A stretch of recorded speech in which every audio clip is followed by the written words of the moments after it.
Hello,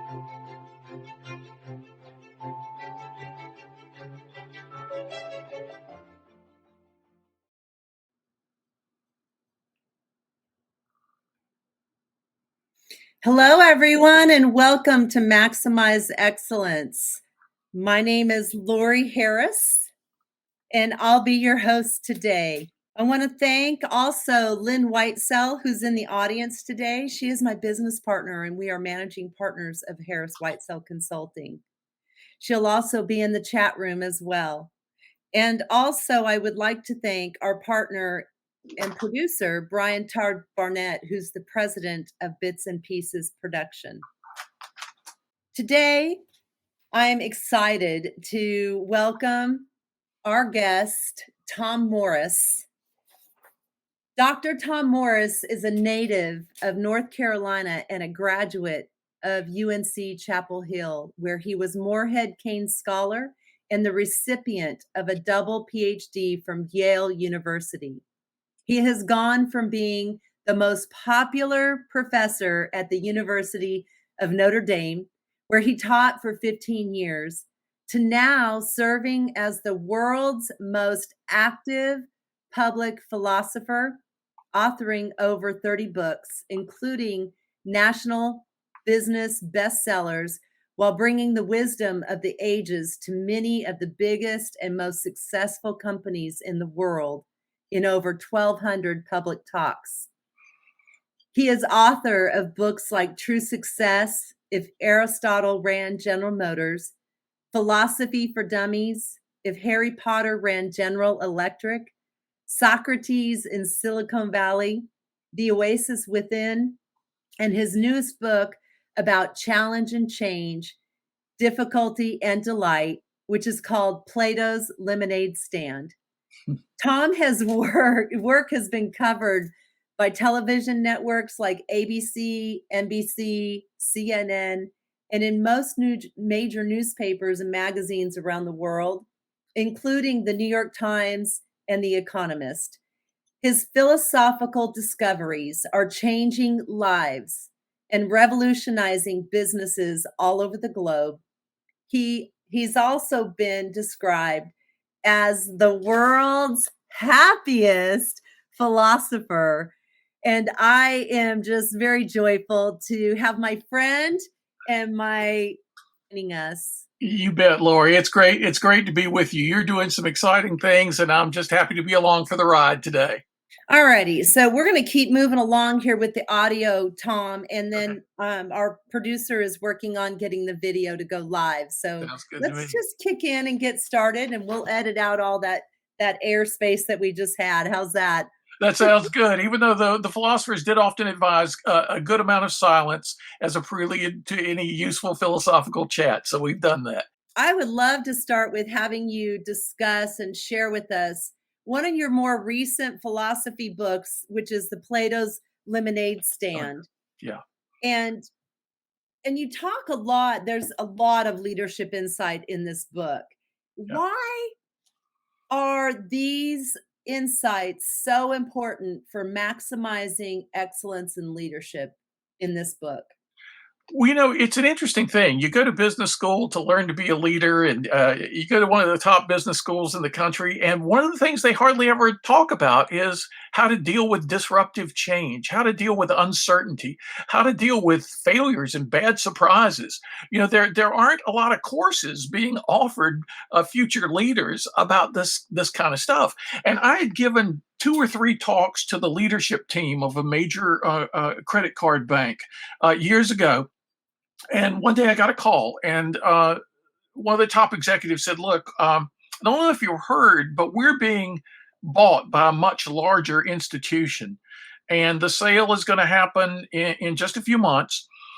We have, I think it was 6,000 credit card people. They already have 8,000 credit card people. We know they're not going to end up with 15,000 credit card people. So most people here don't even think they're going to have a job after this deal goes through. Morale is low. People are scared. There's high anxiety everywhere in the organization. Productivity is way down. Have you ever talked about how to deal with difficult change? And I said, no, I actually haven't, but you want me to put together something for you? And I'm sure the philosophers have had something interesting to say. And this lady said to me, sure, how about in 2 months, you come and give us a talk on how to deal with difficulties? Okay. So I go do a quick search of all the great philosophers. And all of a sudden I realized, as a kid growing up in Durham, North Carolina, I must have heard 100 times people say, when life hands you lemons, make lemonade. When life hands you lemons, Tommy, make lemonade, over and over. But nobody ever said how. I mean, it was a great metaphor, right? Taking difficulty and turning it into something delightful. As a matter of fact, leaders have been told for decades now, be resilient, but when something bad happens, bounce back. Then about 10 or 15 years ago, people started talking about grit or determination or persistence. When tough things start happening, soldier on, persist, grit your teeth and go. But the lemonade advice was really different from this. It's like, when life hands you something sour and even bitter, make something sweet and delightful out of it. Okay, that sounds good, but how do we do it? Well, it turns out the great philosophers had a ton of really good advice that all leaders need to hear. And not just the leaders, but their people. The people in a companies often now, when I give a talk, like for that particular bank, I gave a talk to their top 750 people. Can we show the video of this talk to everybody in the organization? Yes, we all need to learn how to deal with change, and we need to learn how to deal with uncertainty. And I've come to think it's one of the leaders' chief requirements to lead people well through difficulties and through uncertainty. So that book came out right before the lockdown in the pandemic. It came out in, I think it was late January 2020.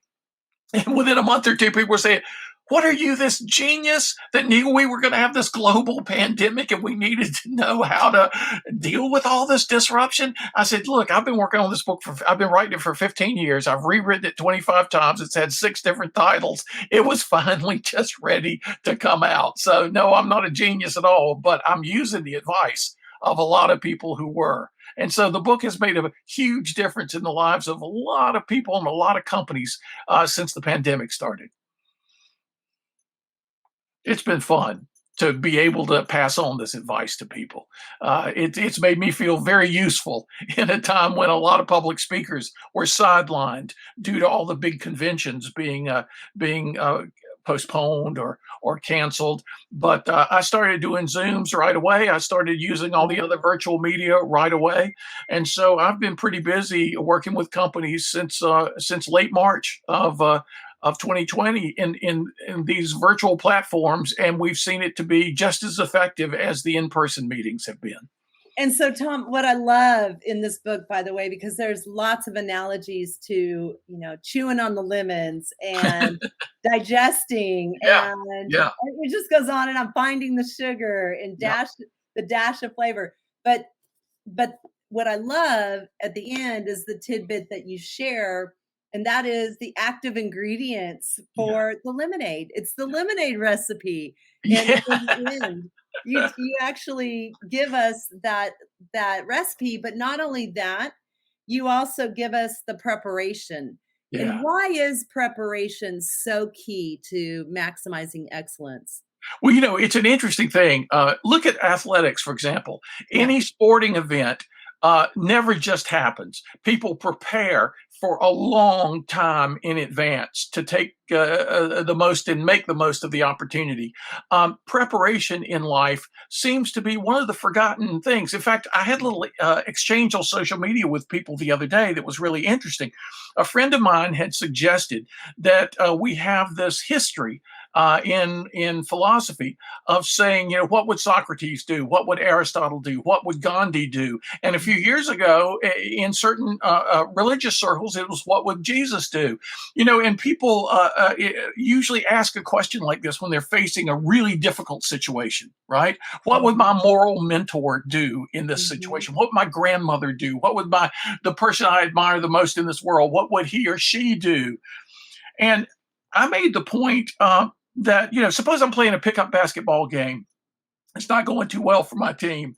And I say to myself in the middle of the game, what would LeBron James do? Or what would Michael Jordan do? Well, the answer, of course, would be he'd dunk over all these guys and take control of the game. Of course, at the age of 69, I'm not going to be doing that.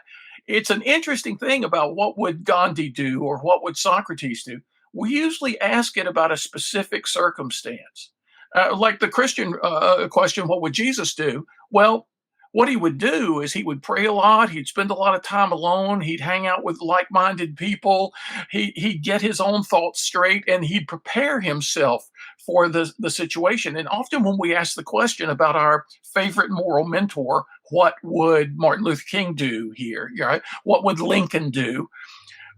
We're just focused on a situation, but we ought to be asking that question throughout our days about their preparation. Because if we're not prepared as they were prepared over the long run for dealing with difficulties, we're not going to be able to pull a rabbit out of a hat all of a sudden in a challenging situation. So this thing about emulating your moral mentors, do it on a regular basis, then you'll be able to do it when it really counts. Preparation is so important. It is. What's exciting about this book? And I'm hearing myself echo here. There we go. What's exciting about this book is that, one, it's fun. Two, it's highly insightful. And three, I really think it's practical in that people can relate very easily to this, but apply it to some of the most complex situations in business and in leadership. You're absolutely right, Lori. I mean, the interesting thing about folk wisdom, and I think when life hands you lemons, make lemonade, is a part of our national folk wisdom, and you hear it in other parts of the world as well. The interesting thing about folk wisdom is, unlike slogans that people invent, which can sometimes be glib, they look insightful, but they're kind of shallow. They really aren't as insightful as they on the surface appear. A lot of folk wisdom has a lot of depth to it because people have lived the advice and passed it on for generations and generations. And so I decided I'm going to dig deep into this lemons to lemonade metaphor. And it turns out that it can be applied pretty much everywhere in life. And what it's about is transformation. When you understand, and I use the analogy of the ancient medieval enterprise of alchemy, which a lot of people say is, the precursor of modern science. And alchemy, a lot of people say, well, it's an outmoded, pre-scientific, superstitious stuff. People tried to turn lead into gold, and they tried to come up with an elixir of life that would make people immortal. But basically, it was about fundamental transformation. It was a metaphor for metamorphosis, turning the ordinary into the extraordinary, an ordinary metal into an extraordinary metal, an ordinary life into an immortal or eternal life. And by the way, it's good to see you on the screen. We've worked out our technical issues. We did. But that's why once you understand that lemonade making isn't about just a sweet drink. It's about transformation. And once you focus on that, you realize how important it is in all of our lives, both personally and professionally. And I came to realize that we're not going to do it right at work unless we're also learning to do it in our personal lives. It's all about making change in positive ways. So, Tom, one last question about this book, and I'm going to move on to the next one. I see you got a copy of it there. I do. I love your book. Simultaneous showings. By the way, if I may. Oh my goodness, that's great. I've got lots. I've got handfuls of your books. That's great. With this book in general, change. Change is such a fearful word in the common conditioning of our lives. So change is not to be feared. Change is something that's quite beautiful. Yeah. Just briefly talk about change. The first company that asked me to come and talk on change, as a philosopher, the first thing I did was go looking for philosophical books of the past on change or articles, essays on change. I couldn't find any. Wow. Because the ancients didn't even think of it as a topic unto itself. It was so common. Now, Heraclitus said in about 500 BC, he said, things are always changing. And sometimes it can be translated, everything is always changing. It's almost like maybe it's going to take a while for fish to write a book about water or for birds to write a book about air. If it's all around all the time and never goes away, never think of it as a distinctive channel, right?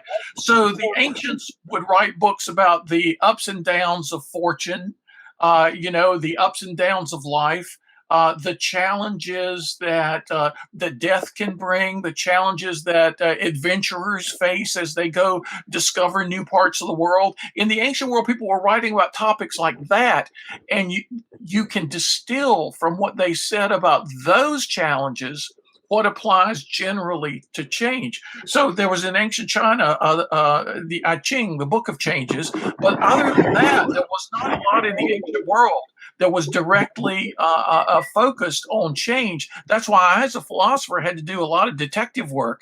And boy, what I discovered was pretty amazing. So do you think that this word has become prominent for us because of technology? Yeah. I do, because the pace of change now, driven largely by technology, it's almost like you're not aware of the air around you until the wind starts to blow really hard. And then all of a sudden you become aware of air. Well, it's the same way with change. With gentle change going on at a sort of what had become a normal pace in the modern world, nobody was really thinking about change. But all of a sudden, with the whirlwind of technology, the wind is blowing on your face in a new way, and people say, whoa, what is this and how do I deal with it? It's like where I live at the coast. When the wind whips up a little too high, you want to go to the Weather Channel and find out what's on the way here, right? And that's the way we are now about change. Once we focus on change, we've got so many things in our backgrounds as kids where change was a negative thing. You better change that outfit, young lady. You better change that attitude, young man. If you don't do right at school, we're going to change your school system. You're not going to like the school we're going to send you to. Early on in life, there are a lot of difficult changes that kids were scared about, or that came across in a very negative way. So as adults, have you ever enjoyed changing a tire, changing a diaper? I mean, as adults, when the head of a company says, "Oh, we got some big changes coming our way," there's a lot deep in our brains that just goes negative. And yet, when you can understand the positive role of change in all of human history, in any individual's life, we wouldn't be where we are today without thousands, tens of thousands of positive changes that we've gone through along the way. And if you can give people the right perspective, in fact, most of wisdom is about perspective. And so if you can help people to get the right perspective on change, all of a sudden it's liberating. And one of my favorite groups of philosophers in the ancient world, the Stoics, one of the Stoics, a guy named Epictetus, who had actually been a slave and was given his freedom, became a public philosopher, one of my role models. He says, you know what? I used to be a slave, but guess what? So is everybody else.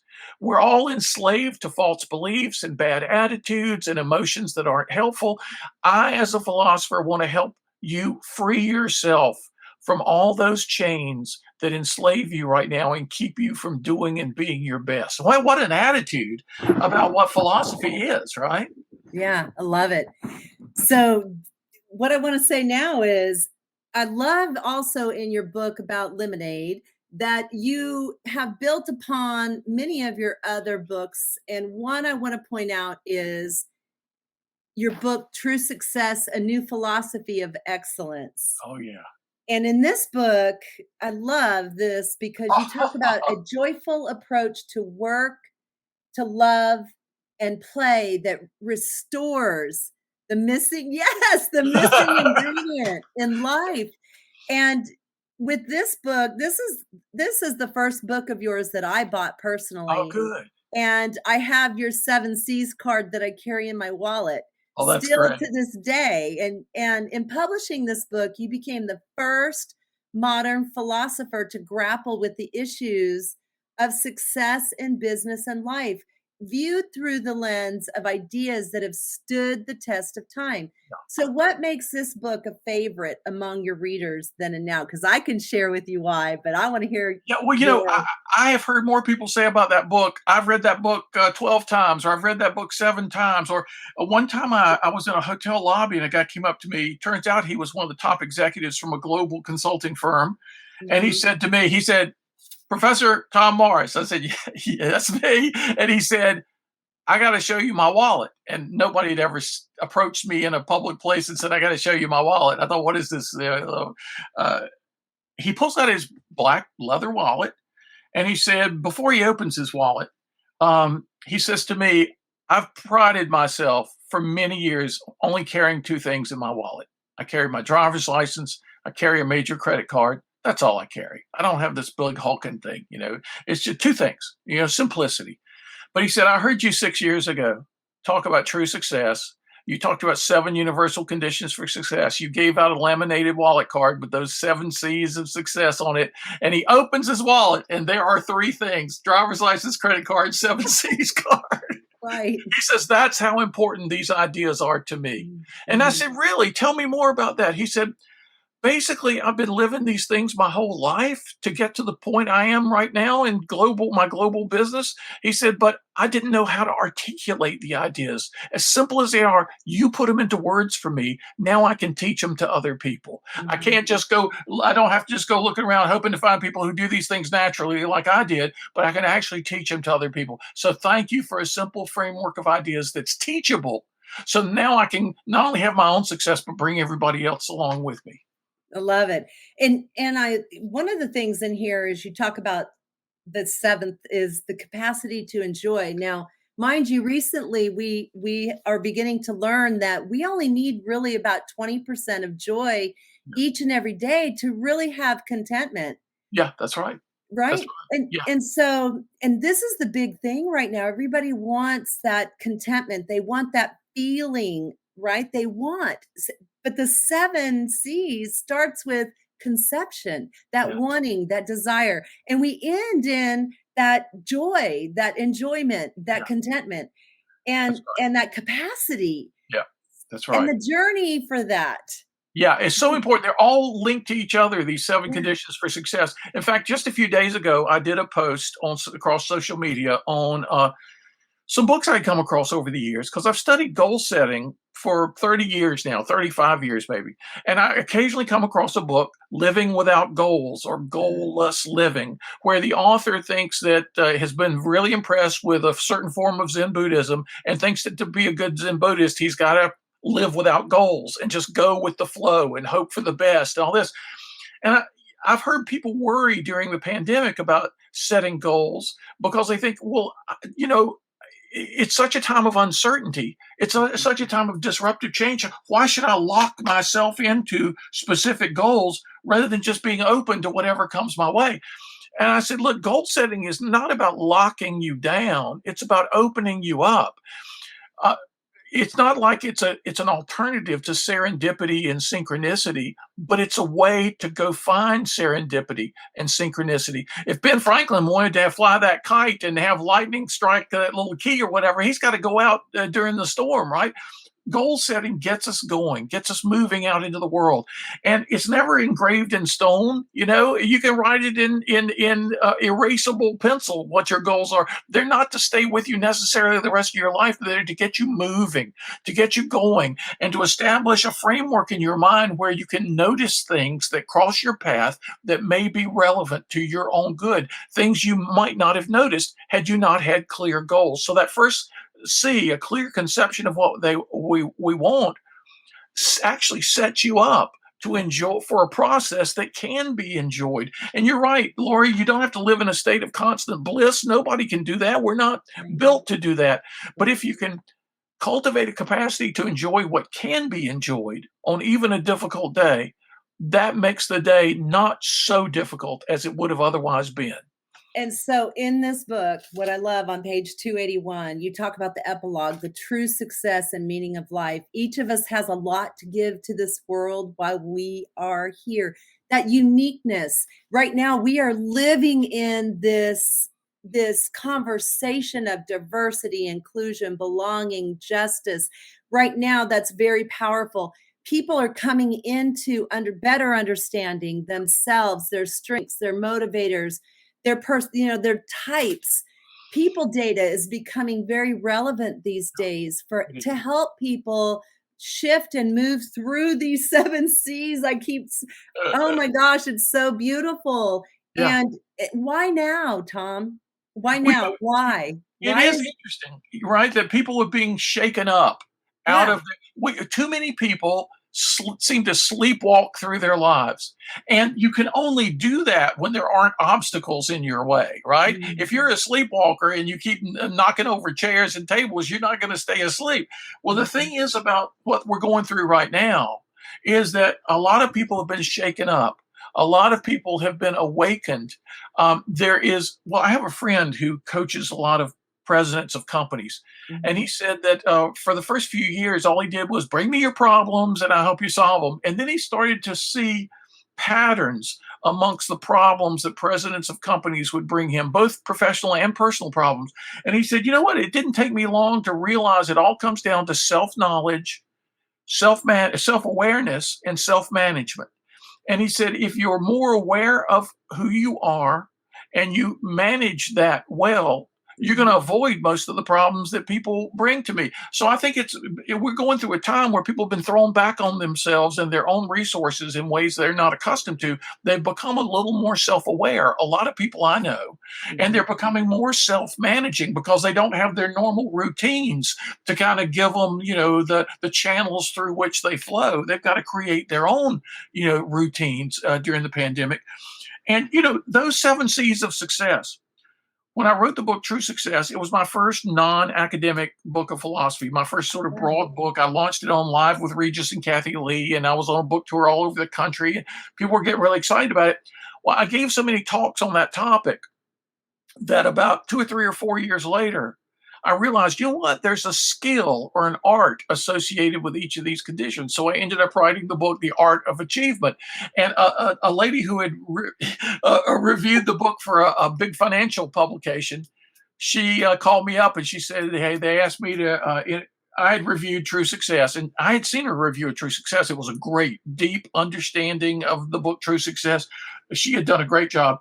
And she said, they asked me to review your second book, Art of Achievement. I suddenly see it's about the 7 C's. I think, oh no, this guy, like a lot of best-selling authors, he's just going to rehash what he said in the first book. The second book's just going to be a rehash. She said, there's hardly a paragraph in common with your first book. It's all new stuff. And I said, that's because I've been talking about it across industries in every size business you can imagine for several years now, hearing people's stories, seeing how people can get better at these things. And I had to write a book about that. And so even in Plato's Lemonade Stand, you get a chapter on the 7 C's because I talk in Plato's Lemonade Stand about 3 arts: the art of self-control. When something bad happens, don't panic. There's some methods the philosophers have of getting some inner peace going, despite what's going on around you. Secondly, the art of positive action. Okay, now you're calm, you're at peace a little bit. You need to take some positive action of your own into the new situation. And then the art of achievement. You don't want to just take action. You want it to be successful, right? You don't want to just be stirring some lemonade ingredients. You want to actually create successfully some good lemonade.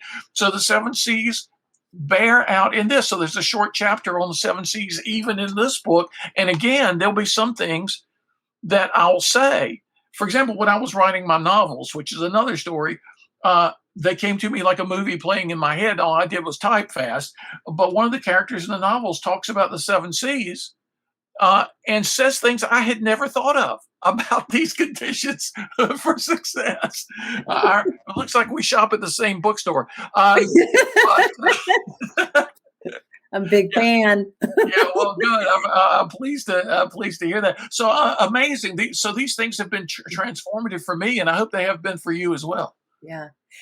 And so let's shift. Let's move in that direction because this story that you have around your novel series is profound, Tom. And there's a lot of authors out there, and their passion for writing and their purpose for writing is often life event, Yeah. whatever. Yeah. But this Yeah. series here came to you in a dream, Oh, and yeah. it has turned into 7 books: The Golden Palace, The Stone Yeah. of Giza, The Viper of Storm, The Right. King and the Prince, The Mysterious Village, The Magic Ring, The Ancient Scroll, and it all starts with the When oasis this book within. came to me as a waking dream, I had no idea it was the prologue to a big series of 7 subsequent volumes. I had no idea what was happening. I had breakfast one morning. It was February of 2011. I remember I wish I remembered the exact day, but I remember the month and the year. I just finished breakfast, nothing hallucinogenic. I was just having toast and peanut butter or something and some coffee. But all of a sudden, it's like I've always been a daydreamer. But Uh-huh. this was like the most powerful daydream of my entire life. All of a sudden, in the kitchen, around the kitchen table, it's almost like I'm in the desert in Egypt in 1934, of all random places and times. And there's an old man leaned up against got some rolled up, very colorful blankets up against the palm tree. And he's leaning back, and there's a young boy. I can't tell how old he is. Turns out he's 13, just turned 13. And they're having their uncle and nephew, and they're having a conversation. And the uncle says, I've been wanting to talk to you about a bunch of stuff, and I think you're old enough now to really understand it. You wanna think together on this trip? And the boy says, "Yeah, that'd be great." In the course of their conversation, they're at this oasis, and the boy says, "I really love this oasis. I wish we didn't have to leave." And the old man says, "Well, you can take an oasis with you wherever you go in life," and that's kind of what launches the book. The boy says, "What does that mean?" And they get into this amazing conversation. So the old man is my Gandalf. He's my Dumbledore. He's the font of wisdom in these stories, and so I got 10 pages that first morning. I immediately ran upstairs from the kitchen and started typing, and the movie paused so that I could catch up with what was going on. And so I ended up having 10 pages that I posted on a Huffington Post. And within minutes, I started getting emails from people all over the world. What is this? This is great. Is this part of a new book? And I would write back to people and say, well, I don't know what it is. It's just a vision I had this morning. When Mary Shelley wrote the book Frankenstein, she said it came to her as a waking dream. That's what I would say about this. She lived before a movie, so she couldn't say it was a movie in my head. That's what it was. And so I didn't know that over a 5-year period, this movie would play pretty much every week. There was a two-week hiatus at one point, right before something important was going to happen in the fourth numbered volume, and I thought, I can't make this up. If the movie stops, I don't know what I'm going to do. But I finally had it. That's an interesting story into itself. It It was going to is. be, I could tell something big was about to happen to the characters in these stories. And the stories are all about excellence. They're all about virtue. They're all about wisdom. And something big was going to happen. The movie stopped playing for 2 or 3 days. Okay, that's normal. 4 or 5 days wasn't. 6 or 7 days wasn't. It went for 2 weeks. I panicked. I grew increasingly panicked every day until finally, after 2 weeks of no more movie, I said, okay, maybe this was just for me. There aren't supposed to be books at all. If it's just for me, I've had the best experience I've ever had with ideas and stories. I'm so grateful for it. There doesn't have to be any more. And as soon as I said that, the movie started playing again. This whole Hindu idea, concentrate on the process, not the results, and be open and get out of your own way.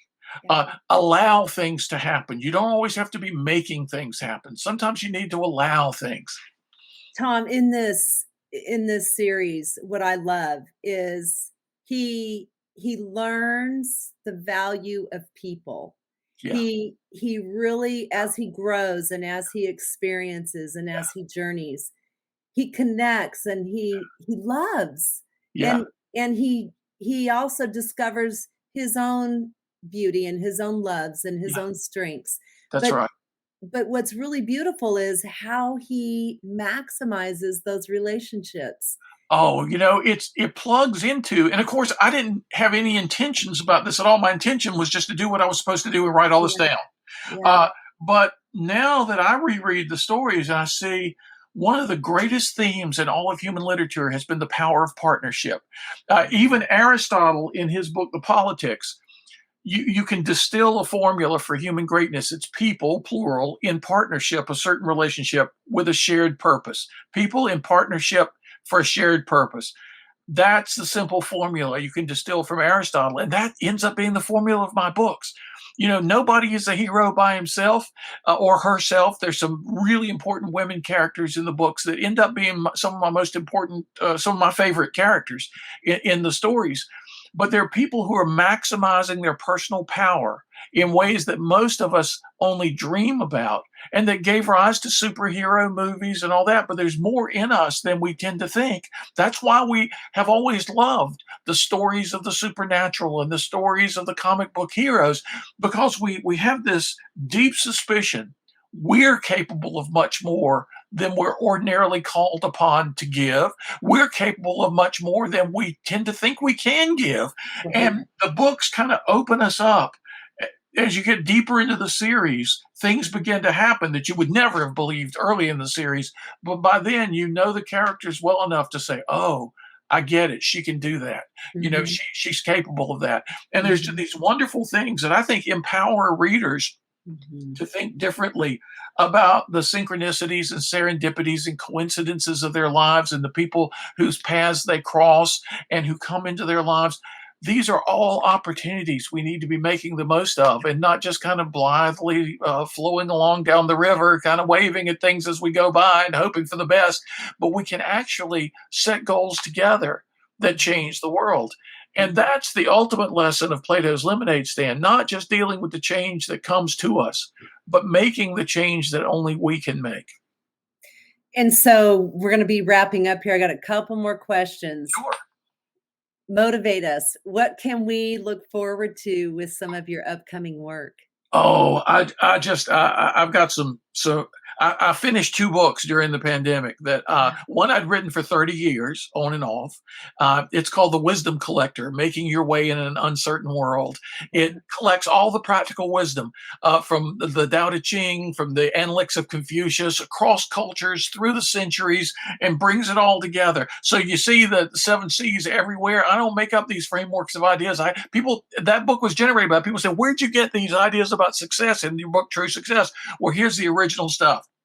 So I'll quote a passage and then discuss the passage, quote another passage. So you get Confucius ideas about goal setting, about consistency and harmony, about confidence. You get Lao Tzu, you get a medieval Islamic theologian, you get a Jesuit philosopher in the Renaissance. You get all these amazing people, and you can be one of them sitting in a room with like a seminar of the wisest people who've ever lived. So there's that book. And there's another book. I came to realize that Mary Shelley, in her Uh-huh. book Frankenstein, wrote the greatest cautionary tale about success ever written. In this short novel, she portrays a brilliant individual who has tremendous talent, who sets clear goals and pursues them with confidence, and thereby unleashes onto the world a monster he can't control. Whoa, what's this about? So I read her book probably 12 or 15 times, and then discovered a second novel of hers that most people haven't heard of. It's about a virus in the 21st century that kills everybody. Oh, Written in 1826, set in this century, yeah. it's about a virus. But it ends up not being about a virus, really. It's about how people deal with the virus.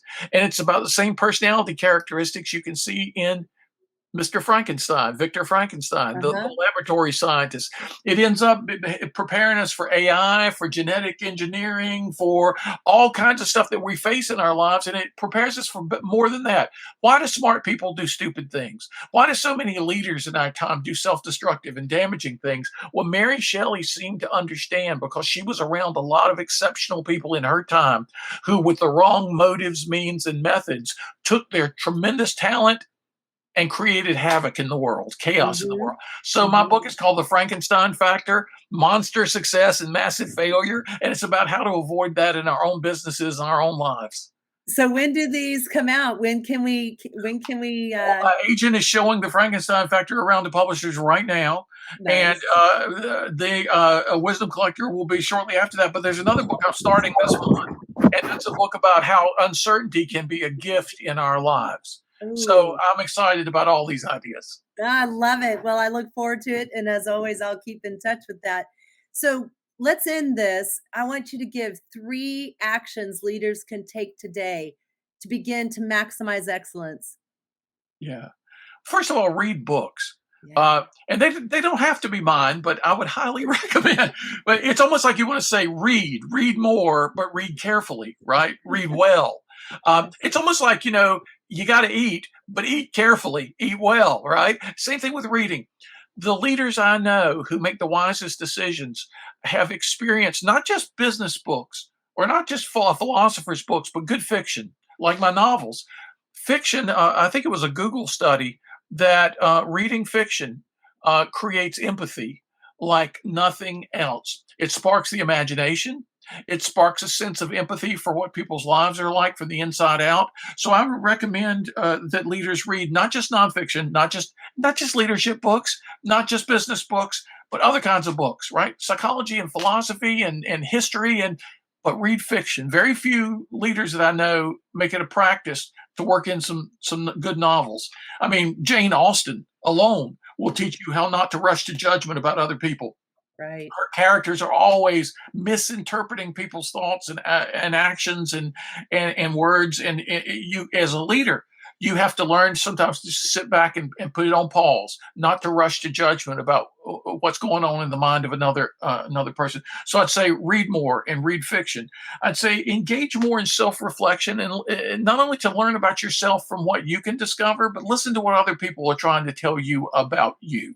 Um, we don't pay enough attention to the feedback we get from the world. We need to know ourselves better. So, reading for empathy, for imagination, exercises in self knowledge, and Aristotle pointed out something. I would encourage every leader to cultivate the quality of courage, because courage is not just for policemen, firemen, soldiers. Courage is an everyday requirement if we're to embody any of our higher values, our ideals, or any of our other virtues like honesty. We'll squelch those things unless we have a measure of courage that is right for everyday life. If I could encourage, and see, that word itself includes the word courage. If I could encourage people from the core, the heart, to bring more courage to their choices, to their decisions. Don't do what's easy. Don't do what you feel forced into a corner to do. Do what you know is right, because that tends to have the long term benefits. So, both the reading, the self awareness, self analysis, and the cultivation of courage, those three things alone can be really transformative in any leader's life. Today has been wonderful. It has been powerful. It has been encouraging. It's been inspiring. It's motivating. There's so many words I want to share with you.